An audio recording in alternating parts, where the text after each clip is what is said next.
Hey guys, Old Beater Cars Workshop. Well, here is my entry for the motorcycle or motorbike group build going on. So that's Suzuki 750S. I think these ones here were mostly used in back in Asia somewhere. I've never seen one here in Canada, or anywhere else for that matter.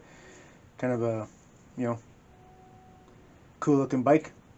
So it's what the hell is it, 112 scale or something?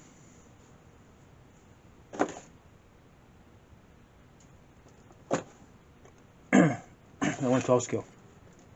Cool bike.